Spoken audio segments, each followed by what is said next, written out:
अस्सलाम वालेकुम नाज़रीन।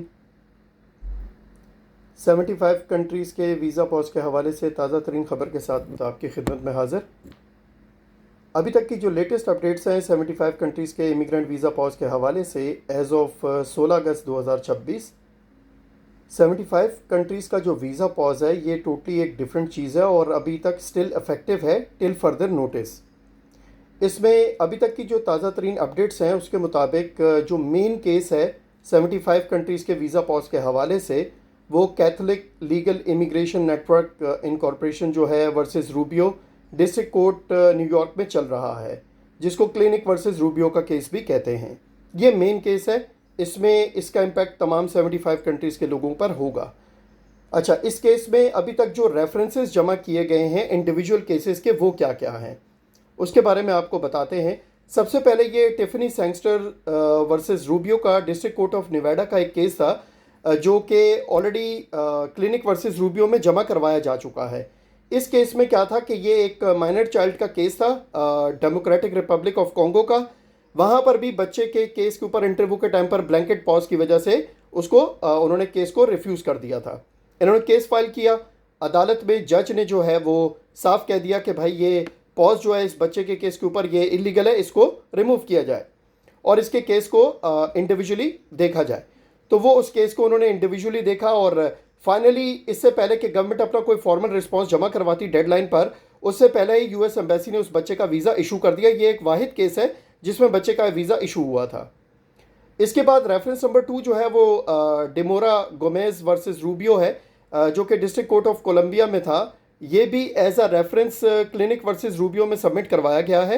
इस केस में क्या था कि ये EB5 का एक इन्वेस्टर था जिसने अपना न्यूटन डिमोरा गोमेज ने तकरीबन $5 लाख जो है 2018 में एक क्वालिफाइंग होटल प्रोजेक्ट एरिजोना में लगाए थे और उसके बाद उनकी कुछ मेडिकल इमरजेंसी थी जिसकी वजह से उनको स्टेज 4 का टर्मिनल मेटास्टैटिक कैंसर जो है वो डिक्लेयर किया गया था। तो उन्हें कहा गया कि आप अपने केस को एक्सपेडाइट करवा के जल्दी इंटरव्यू करवा लें।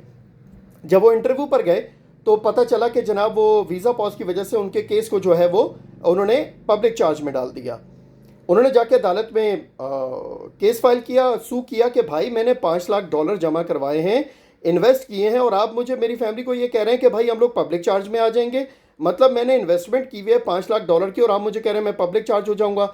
तो उस पर अदालत ने उस केस के ऊपर डिसीजन दिया और कहा कि इनके केस को इंडिविजुअली देखा जाए और इनके केस को अलग से देखा जाए क्योंकि ये तो ऑलरेडी इन्वेस्टर वीज़ा है, तो फिर आप क्यों इसको पब्लिक चार्ज में डाल रहे हैं। तो वो केस भी अदालत ने कह दिया कि इनके ऊपर जो आपने पॉज लगाया है, जो बैन लगाया है, ये इलीगल है, लिहाजा इसको ख़त्म करें और इनके केस को जो है वो इंडिविजुअली देखा जाए। तो उसके बाद ये केस भी सबमिट करवा दिया गया था इसमें क्लिनिक वर्सेस रूबियो में। उसके बाद एक और चल रहा है स्टोरी वर्सेस ट्रंप का डिस्ट्रिक्ट कोर्ट ऑफ कोलंबिया में ही। इसमें तकरीबन 130 इंडिविजुअल्स हैं। ये भी इसी तरह का केस है क्लिनिक वर्सेस रूबियो वाले की तरह का ही, लेकिन ये अभी तक फाइनल नहीं हुआ। अगर ये केस भी फाइनल हो जाता है तो इस केस का जो डिसीजन होगा ये भी बाकायदा क्लिनिक वर्सेस रूबियो वाले में जब जमा करवाया जाएगा तो केस स्ट्रांग हो जाएगा। इसके अलावा जो सबसे ज़्यादा मशहूर केस था शरीयतुल्लाह वाला वर्सेस लाफे एंड मार्को रूबियो जो कि डिस्ट्रिक्ट कोर्ट ऑफ मैसाचुसेट्स में था बॉस्टन डिवीज़न में, उसको भी इन्होंने बाकायदा सबमिट करवाया as a president as a reference clinic versus Rubio वाले केस में।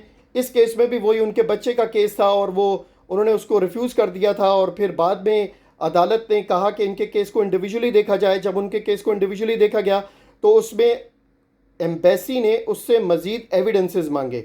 उन्होंने तमाम एविडेंसेस जब जमा करवाए तो एविडेंसेस चेक करने के बाद तमाम चीज़ें फाइनल हो गई और अभी तक एम्बेसी की तरफ से कोई रिस्पॉन्स नहीं आया। तो ये अभी 14 अगस्त को 2026 को जो डिस्ट्रिक्ट जज हैं उन्होंने बाकायदा इलेक्ट्रॉनिक ऑर्डर दिया है स्टेटस रिपोर्ट के बारे में जॉइंट कि भाई ये मुझे ड्यू बाय 27 अगस्त है कि 27 अगस्त तक मुझे इस केस का फाइनल डिसीजन देना है, बताओ क्या करना है, क्या क्या हुआ है इस केस के अंदर। अब इसमें होगा क्या, इसमें ये होगा कि ज़्यादा चांसेस ये हैं कि इस केस में जो शरीयतुल्लाह हैं अगर वो केस जीत जाते हैं तो उस सूरत में ये होगा कि इनके केस को बाकायदा इसी तरह से जैसे ऊपर ये जो केस था सैंगस्टर वर्सेस रूबियो वाले में, उसमें जैसे उन्होंने बाकायदा वीज़ा इशू कर दिया था, तो फिर ज़्यादा चांसेस हैं में भी इसको भी एक एक्सेप्शनल तरीके से वीज़ा इशू कर दिया जाए।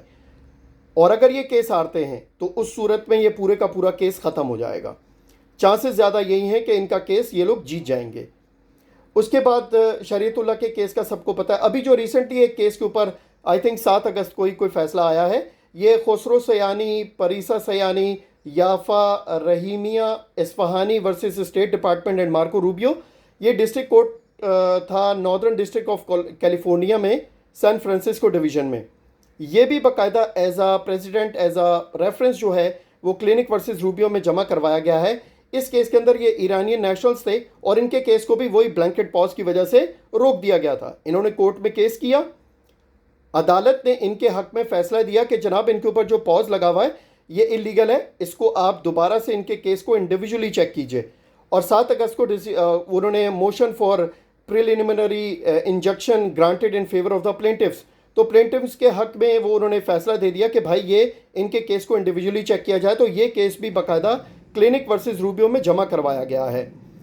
ओवरऑल तकरीबन कुछ नहीं तो अभी तक तकरीबन 4 जो केसेस हैं जो कि वीज़ा पॉज जिसमें प्लेंटिफ्स जीत गए थे, इंडिविजुअल केसेस वो जमा करवाए गए हैं क्लिनिक वर्सेस रूबियो में, जो कि क्लास एक्शन जो कि तमाम 75 कंट्रीज़ के लिए जो पॉज है, पॉज का केस चल रहा है क्लिनिक वर्सेस रूबियो वाला, उसमें जमा करवाया गया है। उम्मीद तो यही की जा रही है कि आइंदा आने वाले 1 से 2 या 3 महीने के अंदर इस क्लिनिक वर्सेस रूबियो का कोई ना कोई मुस्बत नतीजा आ जाएगा, क्योंकि ये एक बड़ा केस है। अगर क्लिनिक वर्सेस रूबियो वाले में ये लोग क्लिनिक ऑर्गेनाइजेशन जीतती है तो उसका इम्पैक्ट तमाम 75 कंट्रीज़ के लोगों के ऊपर होगा। उस सूरत में अदालत, जैसे तमाम केसेस में अदालत ने कहा है कि ये जो पॉज लगाया है ये इमिग्रेशन नेशनलिटी एक्ट जो है उसकी खिलाफ वर्जी है, लिहाजा आप इनके केस के ऊपर से पॉज ख़त्म करें।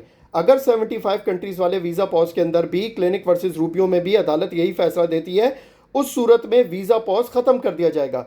लेकिन हुकूमत अपनी तरफ से जो भी उनसे कोशिश हो सकती है वो अपनी तरफ से कर रहे हैं कि जितना इस काम को डिले किया जा सके वो कर सकें, और वो कर रहे हैं। तो अभी तक जो क्लिनिक वर्सेस रूबियो का केस है इसमें अभी तक कोई ऑफिशियल डेट अनाउंस नहीं की गई जज की जानिब से कि हम फ़लाँ तारीख को फ़ैसला देंगे। तमाम इंडिविजुअल केसेस जो जमा हो रहे हैं इस केस के अंदर एज अ रेफरेंस, वो इस केस को मज़ीद मजबूत बना रहे हैं। बहुत सारी आधी अधूरी इंफॉर्मेशन आ जाती है लेकिन प्रॉपर उस केस की लीगैलिटी या लीगल एस्पेक्ट्स नहीं बताए जाते। इस वक्त केस में जो जज है क्लिनिक वर्सेस रूबियो में, वो कोई छोटा मोटा केस नहीं है, ये एक 75 कंट्रीज़ दुनिया के आधे ममालिक का केस है। इसके अंदर जज के ऊपर काफ़ी ज़्यादा मतलब आप कह सकते हैं कि प्रेशर होता है कि मुझे तमाम लीगल एस्पेक्ट्स देखने के बाद जज जो है कोई फ़ैसला देगा। तो अभी तक कोई ऑफिशियल डेट नहीं आई। उम्मीद तो यही की जा रही है कि अगले 2 से 3 महीने के अंदर अंदर ये फाइनल हो जाएगा। तो ये अब तक की वीडियो थी। नेक्स्ट वीडियो में आपसे किसी नई अपडेट, नई मालूमात के साथ मुलाकात होगी।